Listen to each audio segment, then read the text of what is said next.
Justice for all. Thank you. Be seated. I'll do the roll call, starting with Councilmember Jacob Hernandez, who will probably be joining later. Councilmember Hugh. Present. Councilmember Jordan. Present. Councilmember Simmons. Present. Councilmember Oates. Present. Councilmember Ranker. Present. Mayor Pro Tem Mackey. Present. And Councilmember Mitchell joining online. Thank you. Present. Thank you. I'll do the announcement in the same order, but before I ask my colleagues to do that, I'd like to take this opportunity to thank the members of our Public Works Department for doing a wonderful job during this past snowstorm. And many of you probably do not know, all of them stayed in College Park during the snowstorm in a 12-hour shifts. They went out on the streets to make sure that our streets are clean, they're open. They're treating multiple times, and they're putting salts and cleaning up the streets every few hours.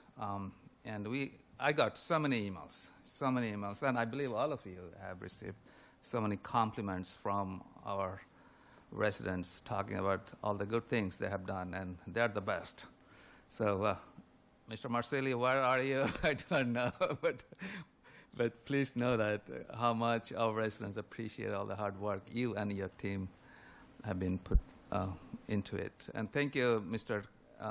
Young and your team for supporting them. I appreciate that. Thank you. Additionally, I'd like to thank all the volunteers who helped our seniors especially and the residents of disabilities with the snow shoveling work. And Councilmember Hugh, yesterday, I know you're out there doing so many, helping so many houses. I believe you took care of 12 homes. And also the members of the Boy Scouts and many of the council members actually supported. And please forgive me, I did not mention you. And thank you, Neighbors Helping Neighbors, for doing a wonderful job. I know your resources are limited, but even without that limitation, you have done such a wonderful job and continue to do this job in this inclement weather. Thank you. The residents and the community really appreciates that. All right, so I took that opportunity, and now let's do the round of announcement and comments, starting with, actually, Councilmember Hernandez has joined online, so let's start with him. Welcome, Mr. Hernandez. Hey, everyone. I don't really have any announcements. Just remind folks that there are plenty of different resources for anyone who may be struggling through the cold weather. The county offers warming locations and other resources that can be found on their social media. There's no shame in reaching out for help. So please, whether it's a neighbor, a city, one of your elected officials, or just reaching out to the local county, there are resources available, and don't be shy to reach out, especially when the time it's hard, right? So take care. Thank you. Thanks for the reminder. Councilmember Hugh. Thank you, Mr. Mayor. Yes, I'd like to start off with, like the mayor, a big appreciation towards Public Works and all the staff who are involved with this wonderful job of snow removal this past storm here on Sunday. I'd also like to give a special shout out to troops, Boys and Girl Scout troops, Girl Scout Troop 96 and Boy Scout Troop 740, which their members came out to assist the Neighbors Helping Neighbors with snow removals. They did 15 houses over 8 hours straight without a single complaint or whining, and they were just wonderful and a joy to work with. We were all very sore afterwards and had a nice dinner over at Lido's, so their help was so much appreciated. It's just sort of assisting our seniors in our communities and the acknowledgement that these young people do that really makes us a great community. Also, there is a water alert to reduce the amount of water you use for the county due to multiple water main breaks. So please be conscious of your water use over the next few days. Thank you. Thank you. Thanks for the reminder. Councilmember Jordan. Yes, thank you. I'd like to also echo our thanks to our Public Works Department for all the wonderful work that they've done, and also the neighbors who have volunteered and just watching out for each other. I want to alert everybody to a service that the county is providing called Operation Silver Shovel. So for people with disabilities and residents over 70 years old or 70 and over, there is a free snow shoveling that you can call for. You can call 311 to apply. Also, echoing the water issue that we have, I would encourage residents to go to the city website where they have some resources that you can see, especially from the Red Cross, about as it's still icy out or as it's still potentially treacherous and very cold weather, that we want to make sure that our residents are all safe. Thank you. Thank you. Councilmember Simmons. Thank you, Mr. Mayor. I have no comments of my own, but would like to associate myself with the comments of my colleagues. Thank you. Councilmember Oates. I'll say same, and thanking the folks from the city, the neighbors. I also just want to put a kudos to all the parents out there who are either having fun playing outside or taking care of kids inside as school's still canceled through at least Thursday. Or who are ripping their hair out because they're kids. No, that would. Ditto on the Public Works. Great job. And want to just emphasize again that there's emergency assistance for folks, especially I know with the storm. Maybe it brought on some emergency costs that are hard to manage. So please look into some of the grants by the city. We want to make sure that you can get what you need to survive and thrive. I also wanted to welcome back University of Maryland students, sort of. The semester was supposed to start on Monday. Maybe it'll start on Thursday now, but many who were planning on moving into the dormitories, for instance, on Sunday had to make last-minute changes and such. But welcome back whenever the semester starts. Mayor Pro Tem Mackey. Yes, thank you. And I also echo what my colleagues have said, but I'd like to add something to it. I had the privilege of going to a meeting on Friday, and ironically, it's Winter Salt Week, and which I thought was quite interesting. And I just learned something that 1 cup of salt covers 2 parking spaces, and then when you're finished with salt, you can sweep it up and put it in an airtight container and use it again. So it doesn't go into the environment, well, it goes into the environment, but not completely. So I just thought that was ironic and interesting. I thought I'd share it with you. Thank you. Thank you. Good information. Thank you. Councilmember Mitchell, thank you for joining online. Thank you, Mr. Mayor. Thank you. And I do apologize for not being there in person, but I have to. Family is first, and I'm taking care of some things here due to the inclement weather. I want to add also the kudos in regards to DPWT going out. Our residents always think that our staff does a great job. Also want to say Neighbors Helping Neighbors, again, they did a wonderful job as well. What I have received today is approximately almost 60 to 65 seniors signed up for services, and that is outstanding. They're continuing to take calls as of right now, as well as to be in preparation for the upcoming storm this weekend. And to Councilmember Hughes, thank you so much, and the Boy Scouts and the Girl Scouts for what you did also to help out in the winter storm. Also want to bring attention to the residents of College Park that Prince George's County Chair Krista Oriata is holding a listening session for residents in District 3, which that is the district that we reside in. And that listening session will be held on Tuesday, February the 3rd, from 6 p.m. to 8 p.m. at High Point High School. And I will be glad to pass on this information to the city clerk. That's all I have, Mr. Mayor. Thank you. Thank you. Let's go to our student liaison, Mr. Spirito. Thank you, Mr. Mayor. And like many other UMD students right now, we are enjoying the time off. Hopefully make it the whole week. Who knows? But one can hope. But in the meantime, Mayor and I have been busy working with both council staff, Councilmember Simmons, and other people interested in the early release ordinance and continuing to draft that out, which will be held up for vote next week. So we look forward to continuing those conversations and seeing where that goes. Thank you. Thank you. So, Buj? Hi, everyone. In addition to what Nick said, we've also been meeting with a variety of student groups across campus just as we prepare for the next semester and better understanding what they want to see from us as we finish up our terms. Thank you. Let's go to our city manager's report, Mr. Young. Good evening, Mayor, Council, residents of College Park. Please bear with me. I have a number of announcements to read tonight. Just one, I'd like to say thank you to Mayor and Council and our residents who let us know of where we had issues during the snowstorm. It did allow us to go out and tackle those very quickly and get ahead of things so that we could have passable streets. Again, thank you for your patience in allowing our public works crews to do their job. I just want to also let you all know the OPM status for Wednesday is going to be open with a 1-hour delay.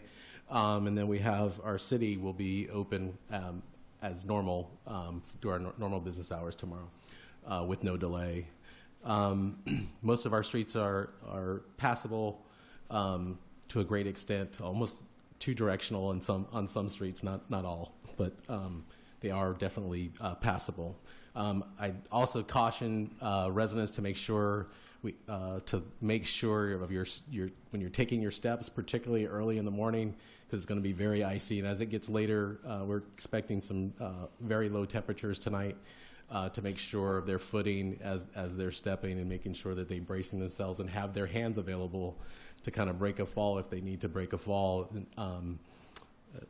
rather than using your head to break that fall. So I did want you all to know we did find out this evening the county's Operation Silver Center, that program right now is at capacity, so they're not taking anybody else.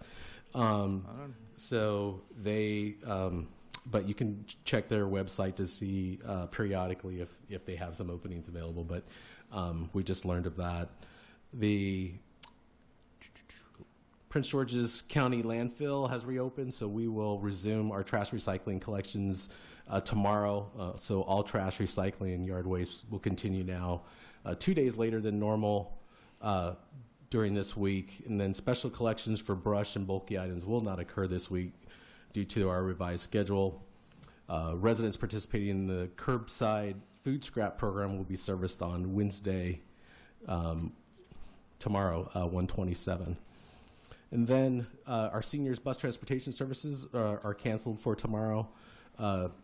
Seniors program bus service follows Prince George's County Public Schools closures, unless otherwise stated. The seniors program's socials are also canceled for Thursday and Friday of this week. Residents with questions can call our seniors program at 240-487-3614 or Family Youth Services Office at 240-487-3550. Then we'd also like to talk to our business and management companies, and please make sure that when they're clearing the snow and ice, that their crews are not pushing ice and snow into our streets and roadways, which is a problem that we've been dealing with. Is we've cleared the roadway, and what do? Their contractor comes out and throws the dirt, the snow from their particular businesses onto our streets that we just cleared. So we're working on that because it does cause refreeze for us, and so we're working through that. We also have, if you utilize Metrobus, look for the updated service information as bus services and the routes are varying right now. Metro Rail trains are operating every 10 to 20 minutes, with only Green Line trains servicing College Park, University of Maryland, and Greenbelt stations. So you've got to check WMATA for details on that. The MARC train service will operate on the R schedule with some possible modifications coming to that. And then our VO service will remain suspended through tomorrow and will open on Thursday morning. Happy to take any questions. Sure. Mayor Protem? Yes, casino night is canceled, correct?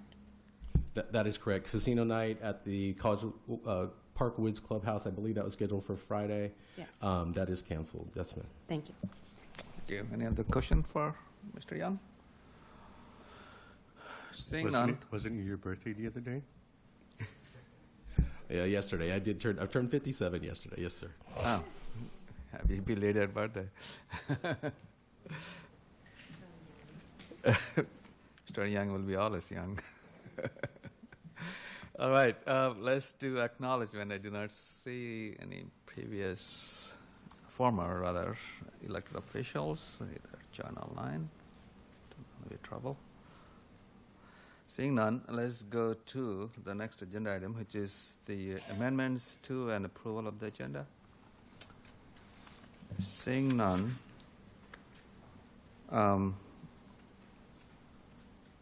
I would invite a motion to Move to approve the agenda as written. All in favor, say aye. Aye. Any opposed? Any abstention? The agenda has been approved. Now is the time for public comments. If you are here to make a comment on any non-agenda items or consent agenda items, this is the time to make the comments. Welcome. Please state your name and if you are a resident. I'm Please go ahead. Sharon O'Malley. I live in the Yarrow neighborhood of District 3.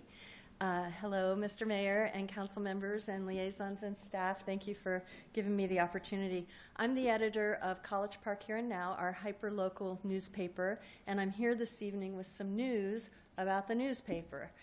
Starting with our February issue, which is in the mail right now, College Park Here and Now will be including 4 pages of news and information in Spanish every month. I have a picture, or I have the newspaper here. You might have gotten it in your mailboxes today. We started a new section called College Park Aquí y Ahora, and it'll be translated into Spanish every month. As you know, the city's population of Spanish-speaking residents is growing. College Park Here and Now is distributed by mail to every single address in College Park. But if the resident doesn't read English, that person can't really fully benefit from the news and information that's delivered right to their doorstep. With 4 pages of news and feature articles translated into Spanish and published as part of the regular newspaper every month, our hope is that these people will be able to not only keep up with what's going on in College Park, but perhaps learn about opportunities and programs that they qualify for that they might not have heard of. Like, for example, the $100 energy audit credit, or incentives for businesses that Spanish-speaking entrepreneurs might not know about. Our goal at College Park Here and Now is to be more inclusive by making it easier for Spanish-speaking residents to read the newspaper.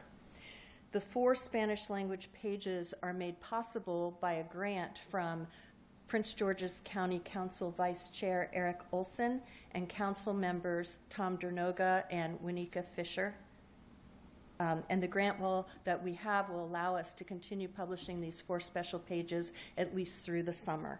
So I hope you will help us spread the word about this new Spanish language section with your constituents, your neighbors, your friends who speak Spanish, and please let us know how we're doing content-wise once you see it. So this is inside. It's the last 4 pages of the paper, and it doesn't fall out. It's just the last 4 pages. So this is what you'll see when you get yours. So thank you for hopefully helping us spread the word. And I'd also like to introduce our next speaker who came here with me. It's Nora Eidelman. She is on the board of directors of the nonprofit Streetcar Suburbs Publishing, which is the parent company of College Park Here and Now. She would like to deliver the same message that I did, only she's going to do it in Spanish. Nora? Thank you. This is an exciting news. Thanks for doing it. Buenas noches a todos. Empezando con el periódico de febrero que llegará esta semana, College Park Here and Now ha incorporado 4 páginas de noticias en español tituladas College Park Aquí y Ahora. Como sabrá, la ciudad cuenta con una población creciente de residentes de habla hispana.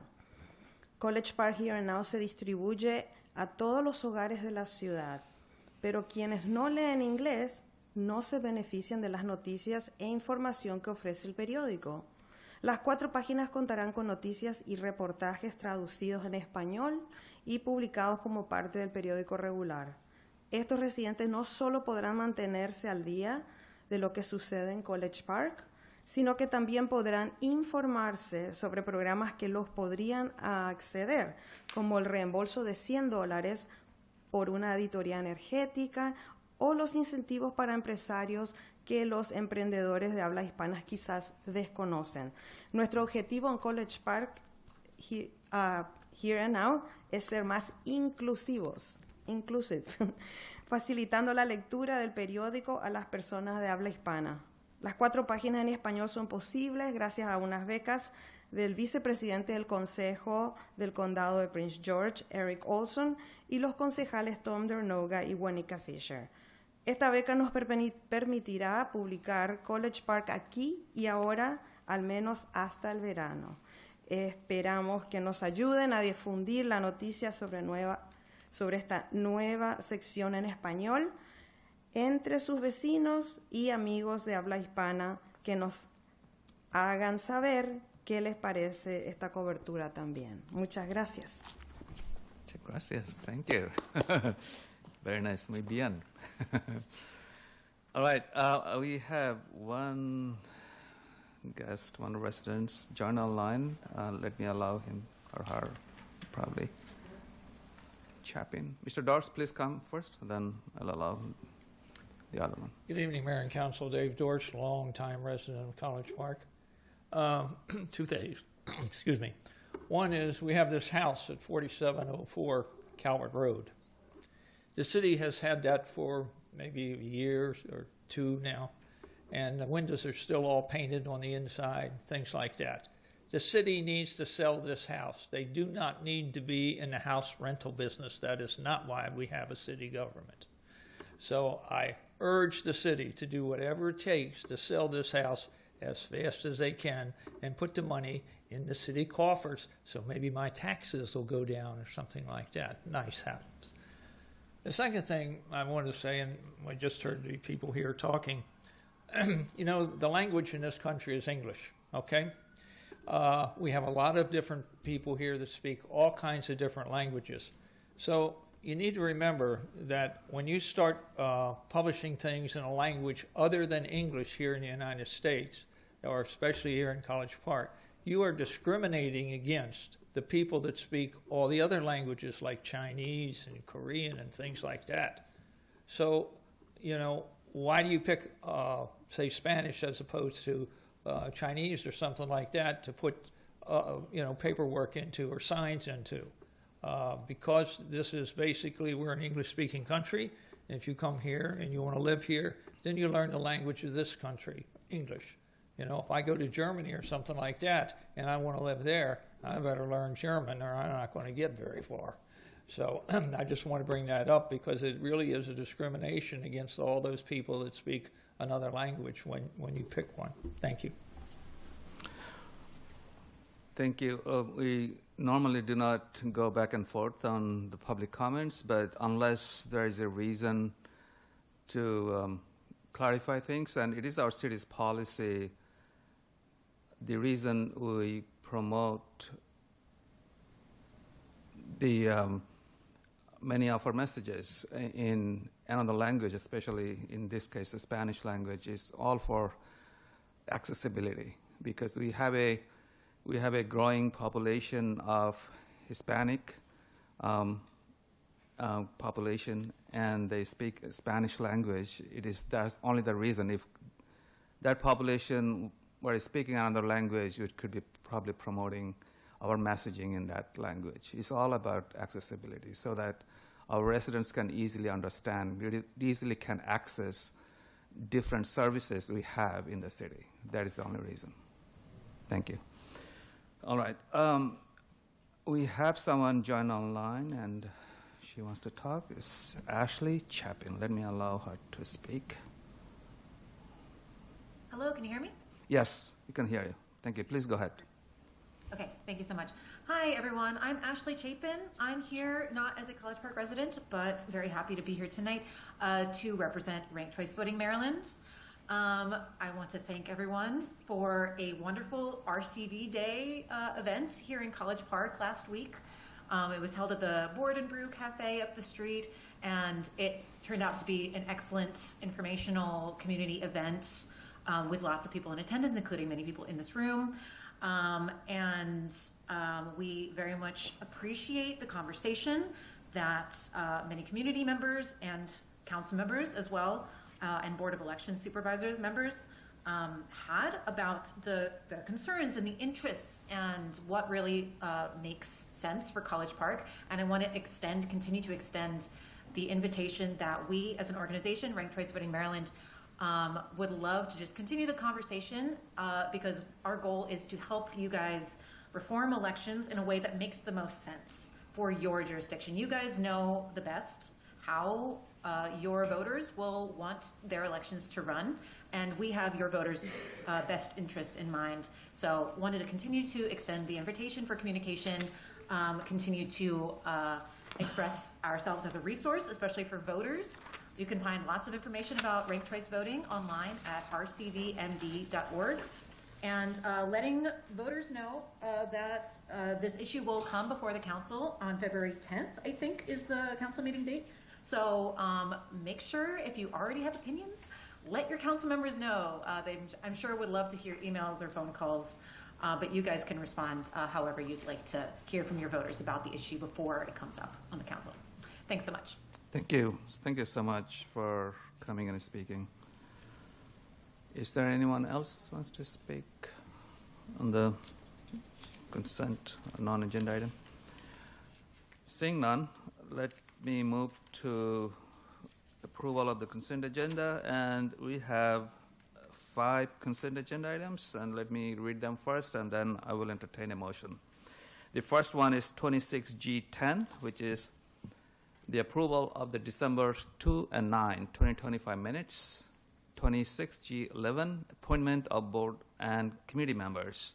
26G12, approval of 2026 mayor and council proclamations. 26G13, approval of Laura Weems as the assistant city manager. And 26R04, approval of a resolution of the mayor and council of the city of College Park supporting the Council of Governments implementation of the DMV moves. Let me entertain a motion. I move to adopt the consent agenda. Second. All in favor, say aye. Aye. Any opposed? Any abstention? The consent agenda has been approved. So one of the consent agenda items was the approval of the 2026 mayor and council proclamations, and that was the Muslim American Heritage Month, which is the month of January. And let me read that. But before I read it, I want to thank all the residents who actually came before in support of this proclamation, and who actually also wrote to us, many of them, supporting this proclamation. I also want to thank my city council colleagues supporting it. I know some of us wanted to do it earlier because it's kind of end of the month, but it is also important that when we do things together, it only makes us strong. On a very personal matter, as someone who is a Muslim, but also who is the first who actually made the history as a first Muslim American in the history of state of Maryland, mayor. I think it is really personal to me. So I really thank my colleagues for supporting it, and thank you, the community, for supporting this proclamation. So let me read this out. It's a short one, shouldn't take too long. City of College Park Proclamation, Muslim American Heritage Month, January 2026.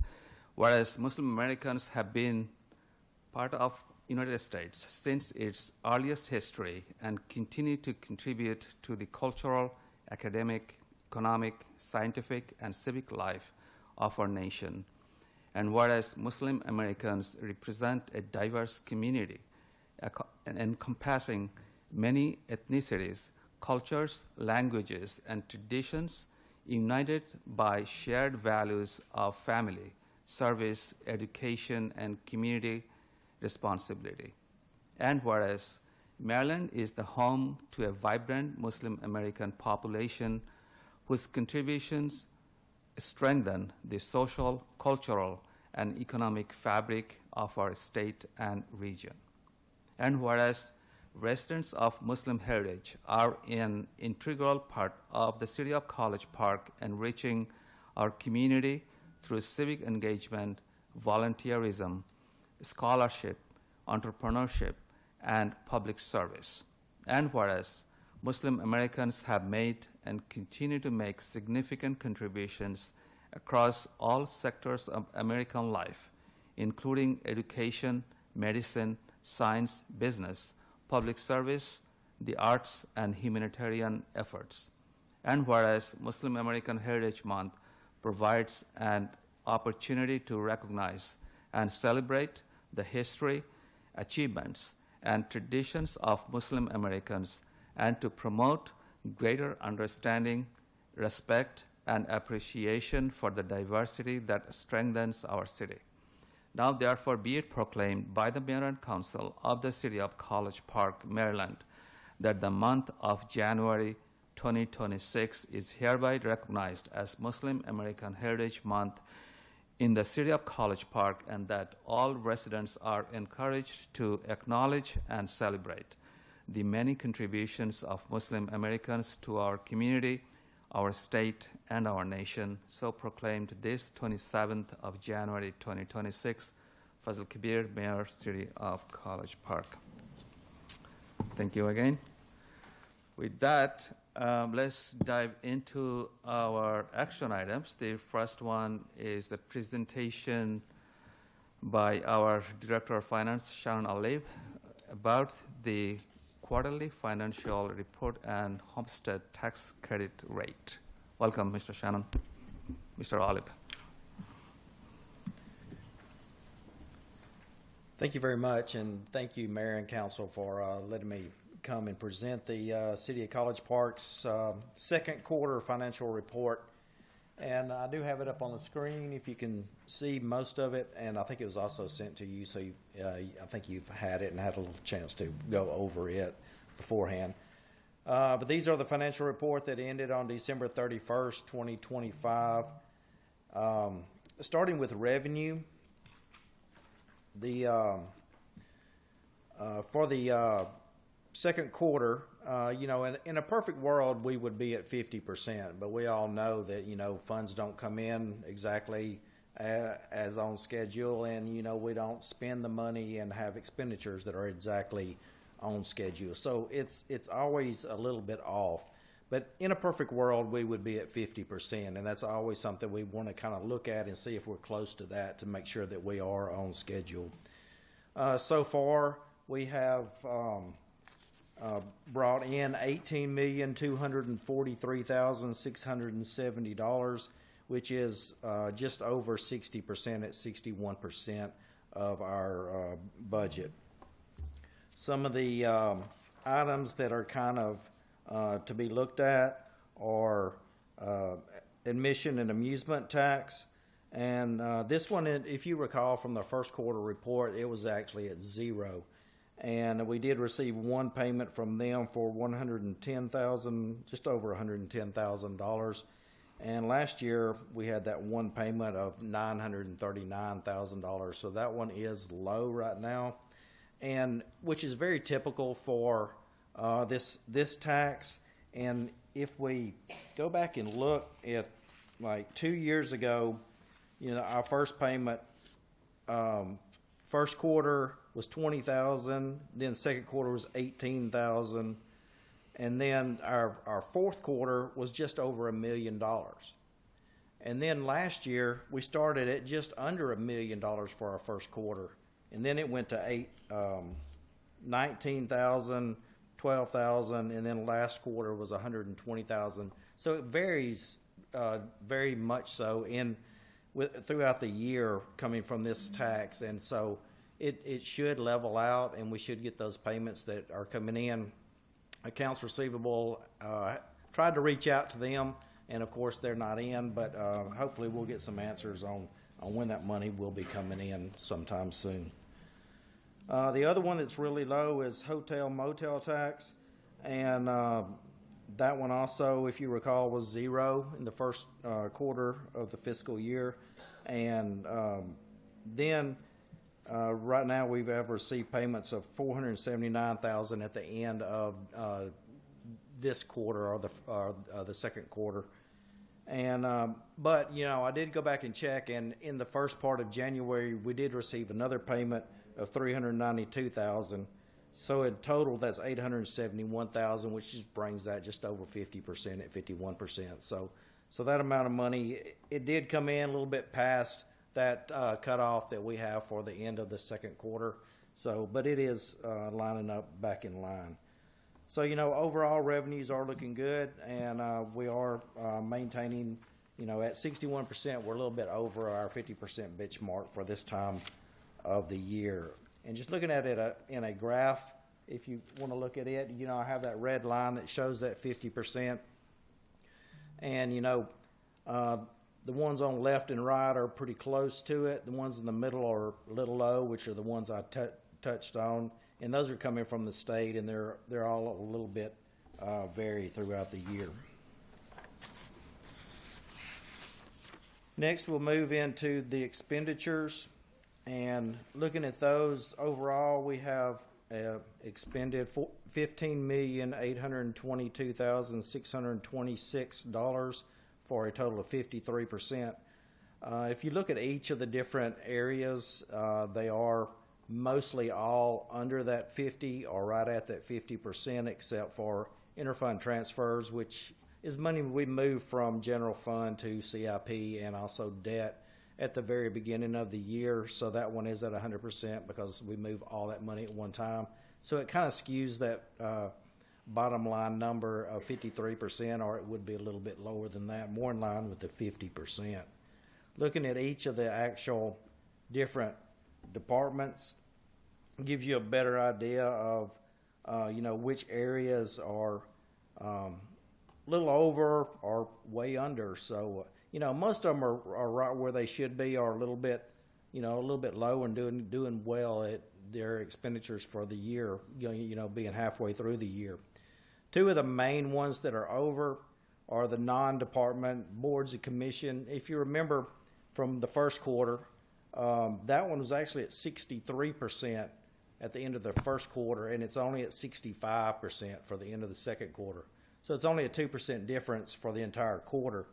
Those expenditures were made at the beginning, which was a large expenditure for liability insurance, and also the election, which costs quite a bit of money that we spent on the election for our city election. The other one is my department. It's a little bit over at 59%. What takes that one over is two things. First is our end of the fiscal year, the auditors come in, we pay their invoices, so we have some big payments that we pay out for auditing and accounting for that. And also the transition from our previous director to me, and then paying out accrued leave and stuff as his retirement. So that pushed that number a little bit high, but it should fall back down within line. And that kind of leads us into the just kind of a preview into our budget that we just started working on for fiscal year 2027. We started having our meetings with our different divisions, different department heads, and then also with each of you. And we're going over each of their requests and also the needs of each of the different departments to continue providing those services.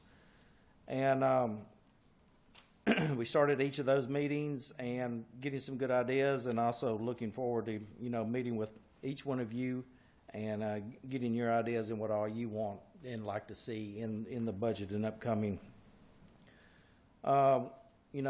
We just see normal increases right now after meeting with the city manager, Mr. Young. We don't see anything just outrageous. Of course, utilities are increasing, and also we have our previous negotiated 3% wage increase for employees. Other than that, we don't really look for any main increases. Just normal ones like insurance, utilities, and such as that. Revenue, we really won't be able to forecast it until we get the new assessments toward the middle or end of February, and then we'll be able to start putting together some revenue numbers and looking to see what that's going to look like. But, also talking with Mr. Young, we don't see any kind of changes, any great changes in anything there. Your basic increases there also. Hopefully it's going to match our increases with revenue to match our increases in expenditures, and we can come back out with another balanced budget just like we usually do every year. But we don't expect to have anything, but we do look forward to putting that together and working with each of you to get that budget approved and passed, or throughout the whole process over the next several months. Do I have any questions on the second quarter? I keep thinking fourth quarter because it's the end of the year, and then the second quarter of the fiscal year. So, thank you so much. And this is probably your first presentation, right, as the director, our new director? I think so. Thank you. You're doing a fantastic job. And I have one other item that I just wanted to move off of that before I get into the homestead tax credit. Okay. What the homestead tax credit is this is it's a tax credit for people, the citizens that are living in their primary residence. It is not for renters. It is for those people that are living in their property as their primary resident. It is set for the state whenever they do a reassessment of that property value and that property value increases. They say that the municipality can only increase that amount by 10%. So their property taxes cannot go up more than 10%. So the city can set that rate from anywhere from 0 to 10%. And ever since 2019, the city of College Park has had that tax rate set at 0. And this is provides the maximum property relief for our homeowners.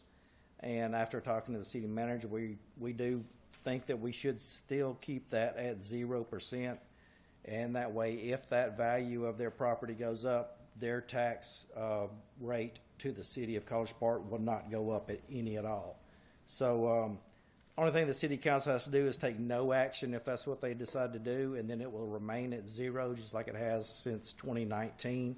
And that's what the city manager, Mr. Young, and I have talked about and think that it should stay at. That's our recommendation. Thank you. Can I have any questions on that? Certainly.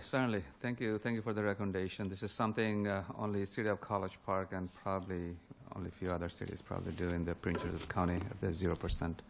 So we are so proud of that policy. Yes, thank you. I see some hands. Ms. Mitchell, please go ahead. Thank you, Mr. Mayor, and thank you for your report, and it was very concise and very thorough. With the homestead tax credit, thank you for your recommendation. I concur. We should go ahead and follow through with that. The question in regards to your actual report, presentation, what's defined in other revenue? I forgot, and I'm just curious to know about that. Okay. And if you need to get back to me, that's fine. Yeah, to give you a more comprehensive list, other than me just trying to, tell you things off the top of my head, I will.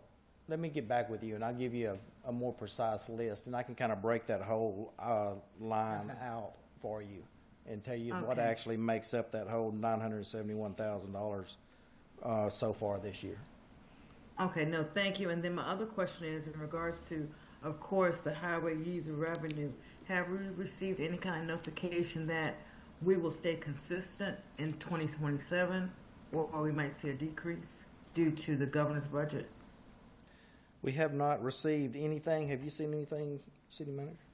Mr. Young? Mr. I Young. have not received anything. I have not received anything from the state. However, some of our local municipalities, Greenbelt, had shared with me that they received notice that it was going to increase,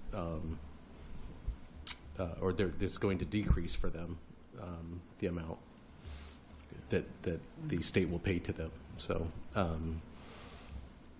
Is there we'll any follow up on that. any ballpark how much decrease that might be?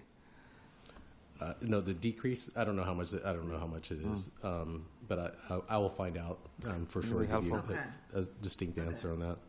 So, Mr. Mayor, the reason why I'm bringing it up, just so as for preparation for the city manager and our director of finance for the upcoming budget, we at least have an idea how much we would actually bring in versus what we projected last year. But I know they're hoping to keep it or maintain it at the current level. So that's that question. The only other question, and it may not be a question or a appropriate time to ask, but I was interested in delving in more about the real estate property tax, and maybe that's something that should take offline between you and the city manager in our meeting on Thursday, so I can hold for that. Okay. Thank you, Mr. Mayor. Thank you. Thank you. Stanley. Any other questions? Seeing none, thank you again for doing such a wonderful job, and hopefully we'll be meeting very often in the next couple of months We will. as we There's no get into doubt. the budget season. Thank you. Thank you. Keep up the good work. Appreciate it. All right, our next, actually, this is the real action items, 26G14, and this is the recommendation of the Prince George's County Planning Board on the detailed site plan DSP submittal, Branchville Crossing DET-2025-010. And I will let Mr. Nunes to talk about it, and he is joined by our Director of Planning, Ms. Bader. Thank you. Thank you for your work. Please go ahead, Mr. Nunes. Good evening, Mayor and Council. Carlos Nunes, Senior Planner. Miriam is here tonight with me, my director, as is our colleagues, the applicants from Branchville Crossing, I believe are online with Applicants Council. So this item requests Council's recommendation to the Planning Board for approval of the detailed site plan, the aforementioned DSP, approval and support to exceed the parking cap, and approval of the Declaration of Covenants. I was here a couple weeks ago to do that PowerPoint on Branchville Crossing, which is a 87-unit affordable senior and disability housing development on Branchville Road, utilizing 4% LIHTC to ensure long-term affordability. Since that presentation a couple weeks ago, since that January 13th discussion, the applicant has submitted a Phase 2 noise study, addressed the majority of landscaping concerns, and clarified that certain off-site improvements, including crosswalks, are not feasible due to site and infrastructure and constraints. The attached Declaration of Covenants, which should be in your red folder, reflects recent coordination with Council and the applicant, including clarified language regarding the ADA ramp, tying installation to engineering and permitting feasibility, and added procedural language addressing city tree removal regulations without reopening previously approved grandfathered county approvals.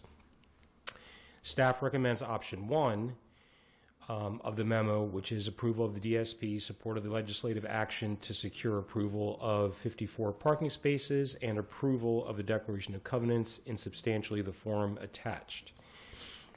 If my colleague has nothing to add, we're available for questions, as is Applicants Council.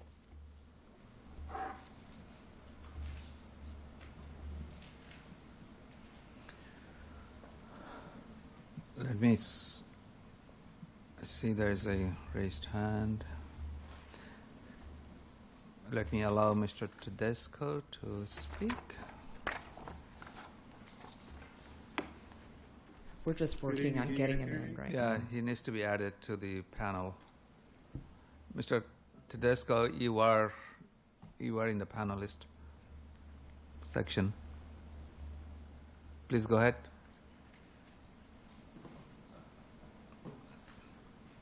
Can you guys hear me?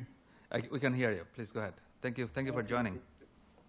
Yeah, thank you, Mr. Mayor, members of the council. For the record, Matthew Tedesco, here on behalf of Cruise Development Corporation, who is the applicant owner of the Branchville Crossing. We have a number of folks online as well who can be added as panelists as needed, but depending on if there's any questions that I may not be able to answer. But first and foremost, Mr. Mayor, I want to personally thank your colleagues on the council, as well as your city manager, Mr. Young, Marion Bader, Carlos Nunez, for just the accommodations, for allowing us to appear before you this evening virtually, given the storm and the impacts. Many of our consultants, many of whom are Prince George's County residents, are still somewhat digging out and had found it difficult to get there this evening. Certainly, as you know, the Cruise Development team who were with us 2 weeks ago at the work session, Mr. John Cruz, Dan Cruz, and Armand McCoy, who are with us this evening virtually, are from Boston, Massachusetts area, and we saved them probably the anguishing trip down to Maryland and to our DMV during the storm over the Sunday into Monday. So we just want to thank you personally for the accommodations for us to appear virtually this evening. I am local counsel with offices in Greenbelt on behalf of the Cruise Development Corporation.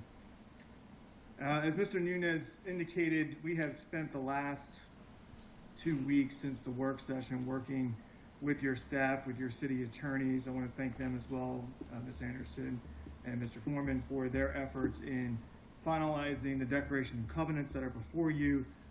All of the items that were discussed or vetted at the work session have been addressed in the declaration of covenants, or at least have been responded to with respect to additional input and feasibility of what was able to be accomplished and what may not have been, but obviously finding a good path to accommodate those things that were talked about at the work session. We are extremely excited about this project. I don't want to go back over all of the presentation materials that we spent a good deal of time talking about 2 weeks ago in the interest of time, but as staff has indicated, this is an 87-unit affordable apartment housing for seniors, comprising of 78 one-bedrooms and 9 two-bedroom units. It is a significant decrease in intensification from what was approved 5 years ago, being only 47 feet in height, which is 3 stories less than what was originally approved. We feel very confident that this use is much needed in not only the city, but in the county. Residents age 65 and older make up 14% of the county's population, which is more than doubled since 2000. And so we stand before you this evening, happy to answer any questions, hopefully excited to garner your support for this project, to take it to the planning board for final approval in the coming month or two. And again, just want to thank your staff. We've worked very, very hard. I would say probably over the last 14 days, we've probably spoke almost every day, maybe with the exception of the weekends, just to try to get this in a posture that is supportable, not only from staff, but also from the council members in response to the things that we heard. So I'll stop there, Mr. Mayor. We do have a number of folks on the team with us. I forgot to introduce them, but just so you know who they are. Barry Kaysen from Atwell. I mentioned John and Dan Cruz and Armand McCoy from Cruise Development. We have Fernando Bonilla Verde Soto from Soto Architecture, Mike Lenhart from Lenhart Traffic Consulting, and Dominique Locker, who's our senior planner. So I'll pause there, Mr. Mayor. Again, thank you and the council for hopefully your support, and we are aligned with staff's recommendations as presented to you and the declaration of covenants that I believe is in your red folder. Thank you so much. Thank you. Thank you so much. Any question for applicant or staff? I will turn to my District 2 colleagues because this development is in District 2 first. If you have any questions. No or questions, comments. thank you. Do you have any comments? We're appreciative of the further diligence that you've put toward this and the questions that you've answered. We're satisfied. Thank you. Do you have anything? I do, just briefly. I know I said this last time this item was before us, but I do really think that this is a very promising project for District 2 and for College Park generally. I think we're excited to see it come forward and make some moves. I would say thank you again to staff for working so hard to coordinate with the applicant and with the county. Thank you also to the applicant, I suppose, for working with our staff as well. Yeah, thank you. Thank you. We're all a happy family. Any other questions? Saying none. Yeah, thank you. Thank you, staff, for working so diligently with the applicants and the community and our District 2 colleagues in coming to this declaration of covenants and putting together all the different conditions so that everyone is happy in the end. Thank you. With that, if there is no question, I'll entertain a motion. There is a motion in the motion sheet. I'll let one of my District 2 colleagues to make that motion.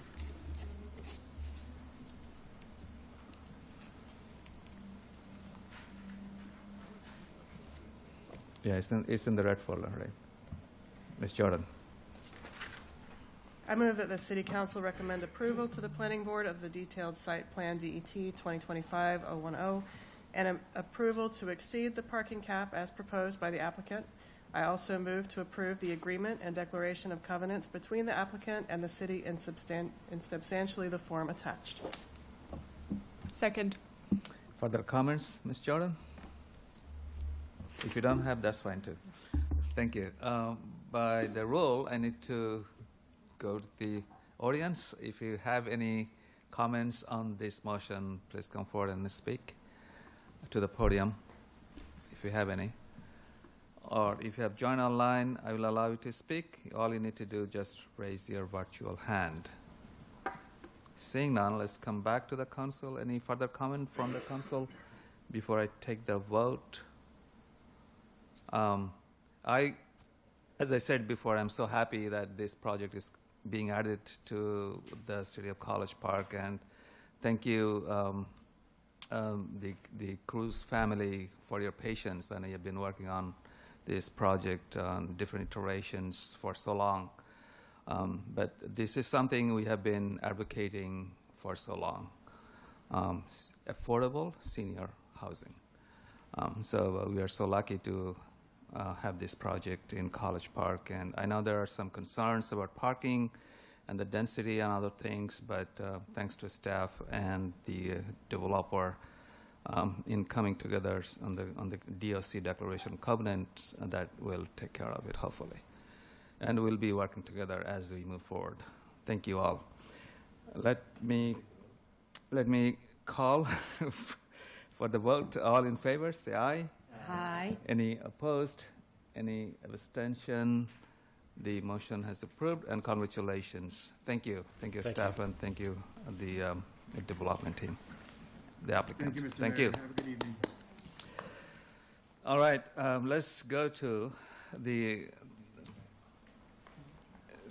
next action item, which is 26G15, approval of contract of purchase of 9315 Davidson Street, in College Park, Maryland, from Yasmin Siddiqui for a purchase price of $230,000 plus settlement cost. And this will be presented by our city manager and our city attorneys. Mr. Young, are you going to? Yes, I'll take it from here. This is an acquisition primarily for open space and community space within the College Park Woods community. It's been a project that we've been seeking to try and acquire for quite some time in the neighborhood, and this will actually provide some passive recreational opportunities for our residents, and give us some programming and sustainability options as well to take place on the property. This particular item, I'd like to, thank two people, Mr. Nunez and Ms. Anderson, for all the time that they spent on this project, working with park and planning and the grant applications that we needed to process this through. With that, this is the contract for sale, allowing us to move forward with the project. Thank you. Any question for Mr. Young? Seeing none. Yeah, so are you ready to move the motion? Because this property is in District 4, I will let one of my District 4 colleagues. Ms. Mitchell has raised her hand as well. Ms. Mitchell, please go ahead. No, I would yield to my to Mayor Pro Tem Mackey in regards to making the motion. I just wanted to well, go ahead, Council. Thank you. Go ahead, Mayor. You're a good team. Make the motion first. Okay. I move to approve the contract of purchase and authorize the city manager to proceed with the purchase of the property located at 9315 Davidson Street, College Park, Maryland 20740, in the amount of $230,000 plus settlement cost. Second. So, thank you. Further comments? Yes, I don't want to belabor this. We've discussed this before. This is an opportunity for not only District 4, but the whole city to have an open space property where there's a lot of opportunities that are mentioned in our packet about forestry, wildlife, biology, botany, and so much more. So I will yield to my colleague. Thank you. Thank you. By the rule, I need to go back to the audience. If you have any further comments, please come forward to the podium. If you join online, please raise your virtual hand. I'll allow you to speak. Seeing none, let's come back to the council. Any comments before I take the vote? Actually, I see one. Ms. Mitchell, please go ahead. Thank you, Mr. Mayor. I just wanted to make a comment. Thank you, Mayor Pro Tem, for bringing this to us, first of all. Second, I know many residents, not in particular in District 4, but have inquired about why the city is purchasing, that we're not an entity that should be acquiring property. We should be, if we're going to look to preserve the communities that surround us, preserve the lands, and this is an instance where, as my colleague mentioned, environmentally and sustainability, that we should be proactive in purchasing this piece of property to protect the surrounding community and also make it a better quality of life for all. Thank you, Mr. Mayor. Thank you. Any further comments before I take the vote? Seeing none, all in favor say aye. Aye. Any opposed? Any abstention? Motion has been approved. Congratulations, and thank you, staff, for your work. I know it's been going on for a while. The second one is also related to the same property, 26001, and I will let Mr. Young again to speak. Yes, this is related. This is following the city's process for purchase of a property. Either whenever we purchase a property or we dispose of property, we have to go through a particular method outlined by the state. This is the ordinance that authorizes the acquisition of the property located at 9315 Davidson Street from Yasmin Siddiqui for a purchase price of $230,000 for a public purpose. I'm happy to answer any questions, and Ms. Anderson is online as well. Thank you. So this is about the authorizing the acquisition. Any question? Seeing none, I'll entertain a motion. Maybe Ms. Mitchell, this time you can move the motion. I will defer to Mayor Pro Tem Mackey to make the motion. Oh, thank you. I move to introduce ordinance 260-01 to authorize the acquisition of certain real property located at 9315 Davidson Street, College Park, Maryland 20740 for a public purpose. The public hearing will be held on Tuesday, February 24th, 2026. Thank you. Second. Yeah, thank you. So this is an introduction of the ordinance. I do not need to take public comments or take the vote. And we can move to the next item. Thank you. Thank you again for your staff. So our last action item is 26G17, which is the authorization of the change order funding for Dual Field Phase 2 renovation project, and this will be presented by our Grants and Development Coordinator, Rockmile, Mr. Rafi. Thank you for your hard work. You've been very busy. Thank you. Good evening, Mayor and Council. Before you Staff are requesting authorization for the city manager to execute 5 construction change orders totaling $355,553 for the Duval Field Phase 2 renovation project. Very briefly, the 5 change orders are 1 change order for a guardrail end treatment. The second one is flexi-pave pathway sections along Blackfoot Place to preserve trees.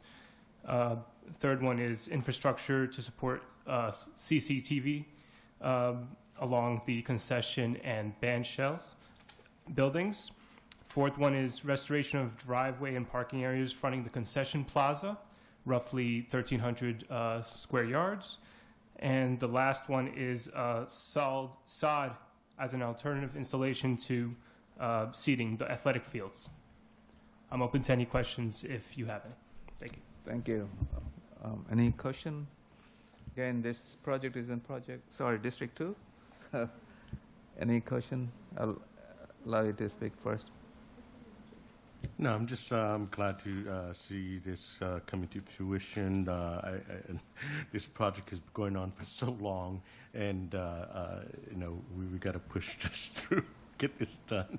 Unfortunately, it's the nature of these kind of projects as they have been drawn out for so long that unexpected costs come up just due to the timing of things and all. So. I'm in support of this. Certainly. Thank you. Any of my District 2 colleagues on it? Also in support. Thank you for all of your work on this. You laid out very clearly what the issues were and what needed to be done, and thank you for including what would happen if it is not approved. All of these seem like they're going to be important to do, and if we don't do them now, we would need to do most of them later, and so I am in support of this as well. Doing this now. Thank you. Thank you. Ms. Simmons.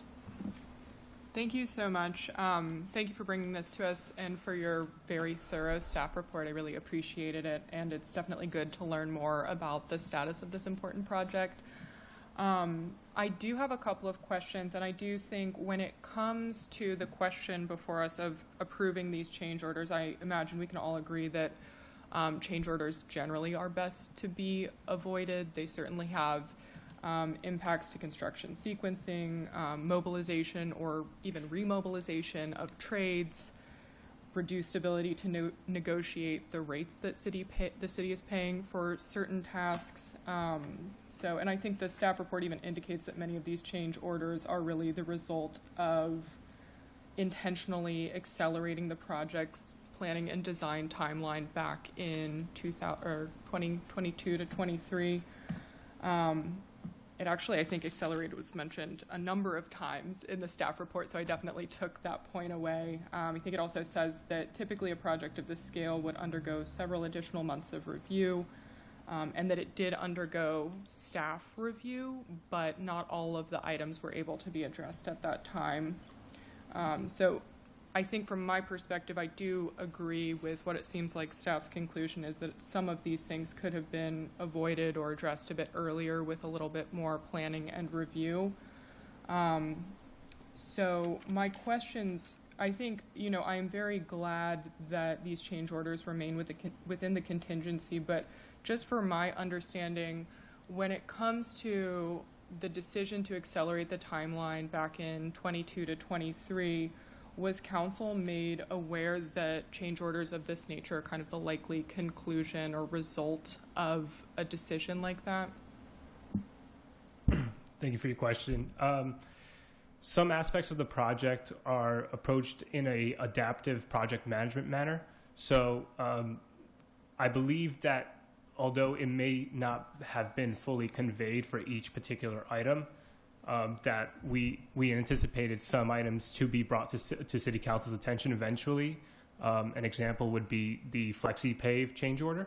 That is change order number 1 for a reason. So staff spent months trying to figure out the best possible solution with the contractors and the project team for a while before bringing it to City Council. So then we fully grasp the idea of how we want to approach that with whatever solution we come up with. So it's both. We anticipated bringing it, but also we needed more time to really figure out the best approach to do it. I think that's really helpful. Actually, the sidewalk, the conflict between the sidewalk and the trees is the one that really jumps out at me as the one that you could absolutely know by looking at the 100% designs that, you know, a 4 to 5 foot square of tree protective fencing around those trees and a sidewalk within 5 feet are definitely going to have an impact to the critical root zone. So I think that's really helpful. My other question is kind of a two-part question, but I think for this project and for future projects, what controls are in place to prevent additional change orders? And if you could take them one at a time, because I imagine that might be a different response for this project versus future projects. Yeah, that's a good question. Generally, the best approach would be to actually have a separate engineering firm look at the plans and do a peer review. That will also cost money to do, but that is probably the best practice to avoid change orders. But naturally, when you get on site and you take a look around, things are different than on paper, so you're inevitably going to get change orders. Just it's a matter of scale at that point. So just are there things with this project that you're doing to avoid additional change orders, and are there things that you would do with future projects of this scale to avoid change orders? Yeah, there are some things we do to avoid it. We sometimes can rearrange some elements if we need to avoid, say, a utility conflict that could produce a change order or a delay. And the second part to your question, I just want to hear it again. I guess I'm curious specifically about any process changes or documentation of lessons learned, anything that you're doing through this project that might impact future projects and the planning for them. Yeah, well, lessons learned, we'll probably produce a report, a closeout report for the project. That's generally a best practice.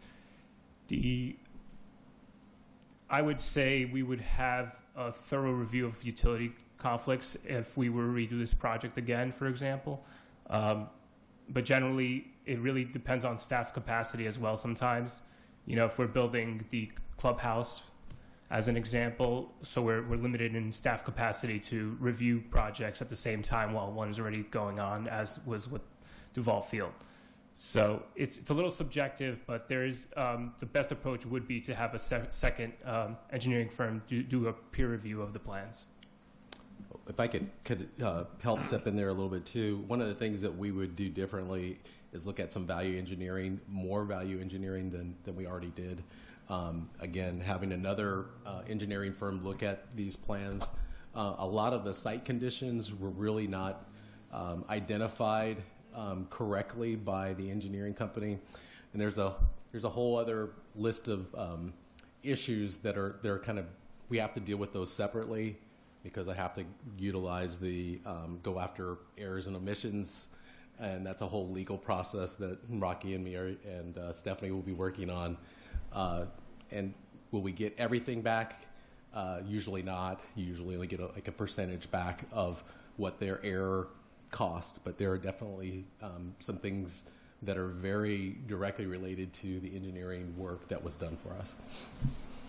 Thank you. Thank you both. Thank you. Those are very good conversations. Certainly, at the end of the project, as Mr. Rafi was telling, we could probably have some kind of reports with some lesson learned, and we could probably use that in the future projects. Yeah, definitely. Good ideas. I see Mr. Hernandez, you raised your hand. Please go ahead. Yes, thanks, Mr. Mayor. Rocky, you know, the only thing I wanted to say is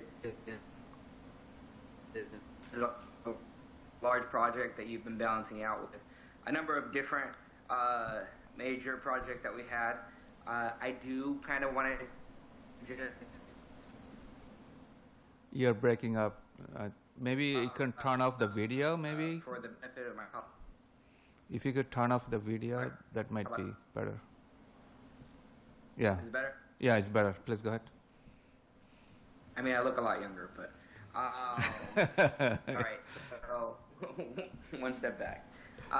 You know, for the benefit of my colleagues who weren't necessarily here at the very beginning, I think when we had started it, we went in with a major urgency on board because we had taken the bond out and we were paying interest in like large numbers on that specific bond. So I think the goal here was to get the project off the ground and started. I mean, everyone on the dais who has more time and experience than me can probably share. There was a number of different reasons for delays, but once it was actually executed, you know, we're trying to move with like some purpose. So. Sorry, I think we lost you. But you. There's going to be these change ones that are what? Yeah, sorry, maybe the throughput. The question. Just for some of my residents who've asked, how many change orders do we expect over the course of this project? Is there any way of knowing? Separate from these change orders, the total amount of change orders can vary, but so far we have approximately 22 potential change orders, of which some have been already rejected and some approved for less amounts that are sort of subject to like improvements that were needed for the park as well. Will those need council approval, or does it small amounts? They're small amounts. They, okay. Yeah. Our city manager can approve. Yeah, and many of them also were rejected because it's a process of reviewing it and seeing if it's justified at all or not. Okay, thank you. Mr. Young, you have additional comments? Yeah, I wanted to address something that I neglected to. One of the other things that we had is the amount of delay on this project cost us millions. When the project was initially started, which is almost like 15 years ago, the mitigation that was needed at that time versus what we had to actually end up doing to meet all the flood control requirements, stormwater requirements, all underground, which you can't see, really added to this project. And we're actually doing a lot of mitigation for the county, nothing really related to our project, but that is not unusual in Prince George's County, and that is why we are not the most attractive place to do business for the private sector or the public sector for that matter, because there's other places that are much cheaper and still meet all the requirements. The other thing reminded me that at the time in 2022, 23, we had the bonds out for so long, we were in risk of arbitrage, and meaning we had let the bonds out, and yet we haven't used it for the project, and so we needed to avoid that, and that was some advice that we had been given by both our financial representatives and our attorneys. Thank you. It's a long story, and thankfully, or not so thankfully, I'm part of it. Any further comments? Seeing none, yeah, some of the delays are caused by the DPI permitting process as well. It took such a long, it's a painful process, and thank you, staff, for your patience. All right. If there is no other question, I'll entertain a motion. And again, I turn to my District 2 colleagues. Technically, it's in your district.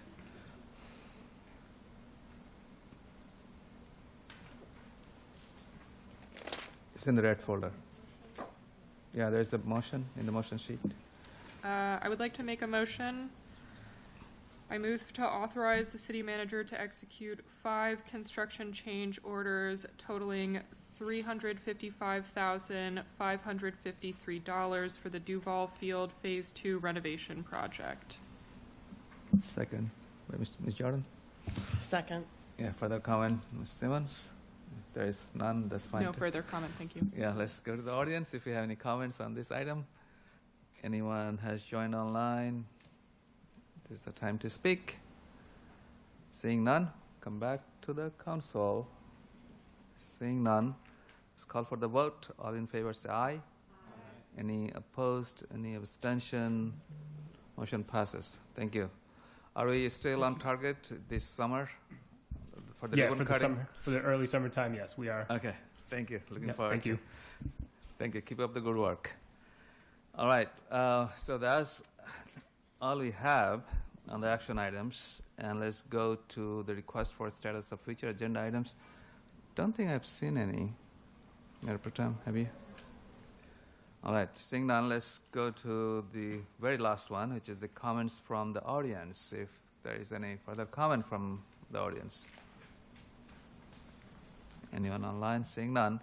Let's come back to the City Council. I'll start with my left, comments from the Mayor, Council, Student Liaison, and the City Manager. Ms. Mitchell, please go ahead.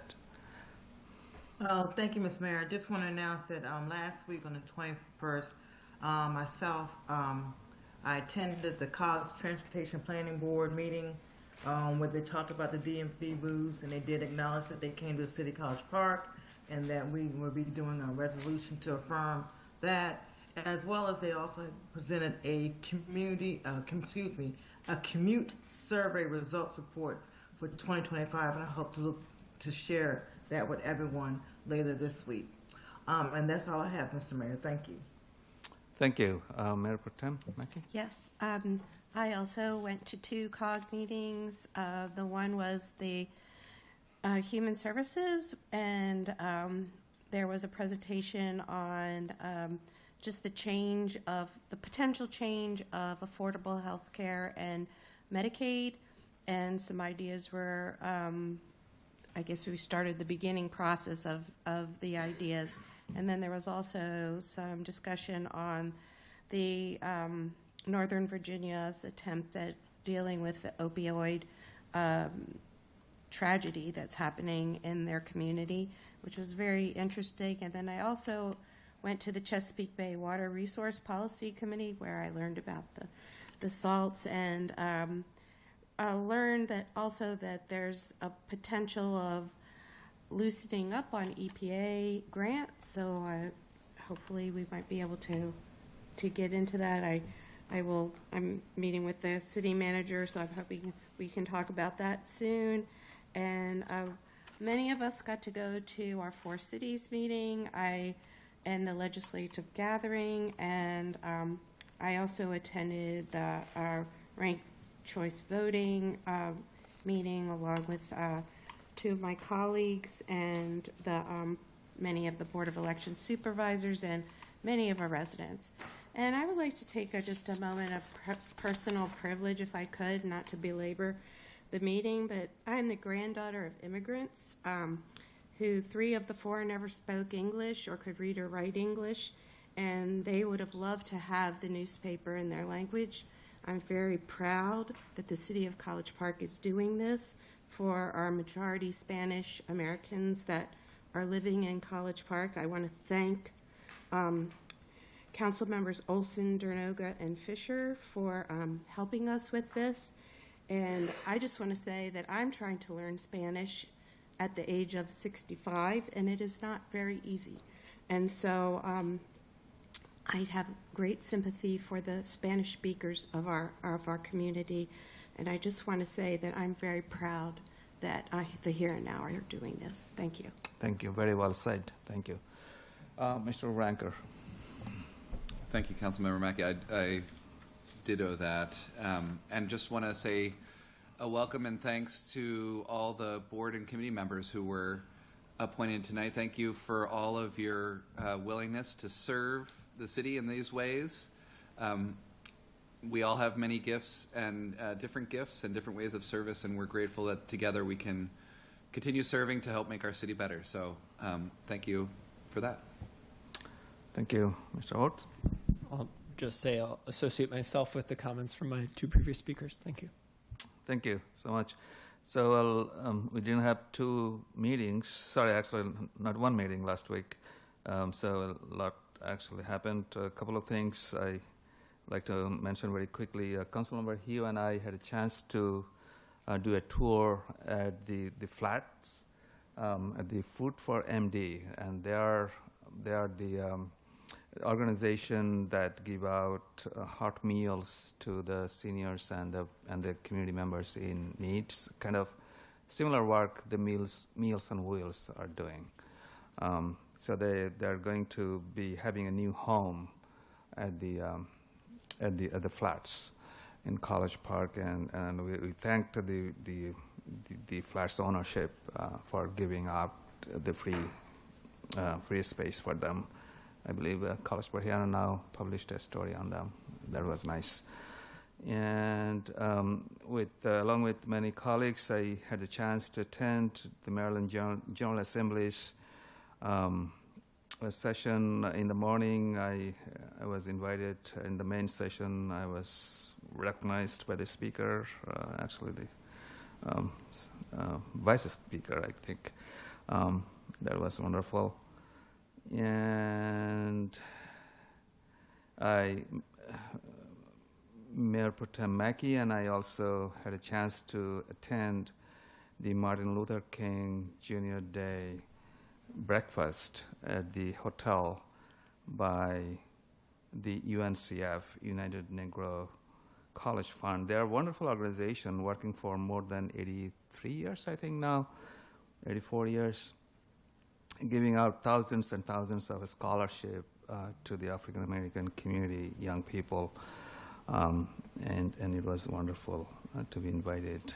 And finally, and thank you again for the last Four Cities meeting. It was we had a very robust discussion, and we took quite a few action items. And thank you, Mr. Young, for taking the leads on many of them. Sorry for dumping a lot of work on you. I know you'll do a good job. And thank you, Ms. Mitchell. You also took some leadership. And thank you, all my colleagues, for joining the discussion. I appreciate that. With that, Ms. Simmons? Thank you, Mr. Mayor. I just want to say to everyone, stay safe out there in this icy weather event. And thank you sincerely to city staff for doing just an amazing job of responding to this event. I would say one of the best responses that we've seen in the region, certainly. So thank you very much, and thank you all for joining us this evening. Thank you. Ms. Jordan. I was pleased to attend a reception hosted by Senator Rosa Pepp and his wife. One of the speakers was Corey McRae, who wrote the book "The Apprenticeship That Saved My Life" before he became a state senator. And so it was a very interesting interesting time, and a number of College Park residents were in attendance. Thank you. Mr. Hugh. Yeah, thank you. Yes, and I was also at that event as well. Very well done, very inspiring writer and politician. Yes, for meetings, tomorrow I have a meeting with the Washington Metropolitan Council of Governments Climate, Energy, and Environment Policy Committee. And then in the evening, I will be meeting with the U.S. Green Building Commission on building, building better green communities. So I will be busy with that. And as for what the hearing now is doing with this Spanish addition to the additions, I welcome them. You know, the Hispanic or Latin American speaking community is a big part of our community, and they contribute a lot to our community. I'd much rather embrace them and help them feel more integrated and be more productive as community members with the understanding and knowledge of what's surrounding them and what we are doing as a community. Without that, we leave them behind, and that's no way to be a welcoming member of this community. So thank you for your support for them. Thank you. Mr. Hernandez, finally. I just want to echo my colleagues' welcoming of the college. Oh, let me turn off my video. College Park Here Now's rendition to publish their hyper-local news in Spanish. I know that these grants are temporary, but I think if we could all work together in making sure that we help inform the public through our publications or through our mass outreach that this resource exists. For such a long time, College Park Here Now hasn't necessarily done this. right? So it's going to be, they're going to be building their readership. I hope that everyone on the dais and can help promote that. And I don't know if the city can do that, given that it's a private entity, but it's going to be super helpful as a resource for making sure that our residents who primarily or predominantly speak Spanish continue to remain apprised of the ongoing news. So congratulations to College Park Here Now and Streetcar Publishing for launching this initiative, and we are certainly grateful for it from the city's perspective. Thank you so much. Certainly, thank you. Ms. Mitchell, do you want to add something? I see you raised your hand. I'm sorry, Mr. Mayor, and I appreciate everyone's comments tonight about the College Park Here Now, which is excellent. I just wanted to make, if there's an ask for the city staff, a small ask, as we continue to publish the weekly bulletin, if we can put at the forefront our mission and vision of the city, which talks about inclusivity and talks about diversity. I think that needs to be paramount as we continue to have these type of conversations more and more. Thank you. Very good idea. On our agenda packet, I think we make that a statement on every agenda packet on the top, but your idea is also very good to add that to our bulletin as well. Thank you.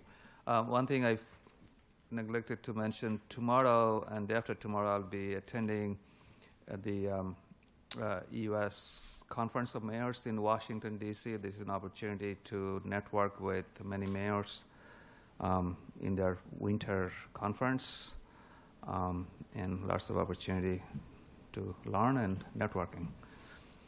All right, let's go to our student liaison, Mr. DiSpirito. Thank you, Mr. Mayor. No further comments in terms of actions and things we're working on, but I did want to echo the comments made by council members and thank College Park Here Now for their efforts for making their paper more accessible to Spanish-speaking community across College Park. As a Mexican-American myself, representation matters. So it's really important that we always stand with our Spanish-speaking neighbors, and we continue to make sure that College Park is accessible for all. Thank you. Thank you. Mr. Bourgeois. No further comments. Thank you. Let's go to our city manager, Mr. Young. Just a couple of comments. One, if you all recall, we sent a letter to the state for the property on Rhode Island, basically in the north end of the Hollywood Shopping Center, encouraging the state to move forward with disposition of that property. We had to respond with a notice. We did that. They acknowledged it yesterday, basically telling us that the process is moving forward. It qualifies for disposition. We made recommendations for housing. We gave them a couple of options for retail as well. They liked having the options to be looked at, and they're just, at this point, we'll be looking at ways that we can kind of partner with them to move that project forward. So I just wanted to let you know that was very piece of good news for us, and it's consistent with where the governor's affordable housing initiative is to identify those properties that could meet that objective. And so I want to say thank you to you all for helping support us moving that along. The next thing, we also have, the council has always had an ad hoc grants committee, and two of the members that were on that grants committee are no longer. I'm not sure what the council wants to do moving forward with that. That's a very light committee that they've had. Like maybe 2 or 3 times a year, you might have to review some grant applications that come in, and then we turn it around pretty quickly. That committee looks at it, makes a recommendation for approval or not approval, and then usually it's approval. There's not much to it on most of the applications, but there is questions sometimes as to exactly what they're using the funds for, and it's vetted, and it's the reason that the council wanted some of their other members to review it prior to bringing it to council. So I know we'll be reaching out to try and see how you guys want to fill maybe those 2 additional people on the committee. Certainly. When do you need the appointment? We have 2 applications that we have right now, so we're just trying to figure out who all that needs to go to now, because it was never a formal committee adopted by the council. It was just a kind of an ad hoc thing. Can this be done through emails? Yeah, you can do that. Okay. And just let us know. I have served in the past 2 years. I think I'll be very happy to give the position to somebody else. It's a wonderful committee to serve the. I also am on that committee, so if someone wants. Yeah. So if you're interested, please reach out to me and Mr. Young, so we can go from there. I believe the other 2 members were Councilmember Rigg and Dr. Esters. No, it was Whitney. It was Whitney. Yeah. Miss Whitney. So it's a plain slate. All right. Thank you. Any further questions for Mr. Young? Seeing none, I'll entertain a motion to adjourn. Move to adjourn. All in favor, say aye. Any opposed? Aye. Abstention? We are adjourned. Good night, college.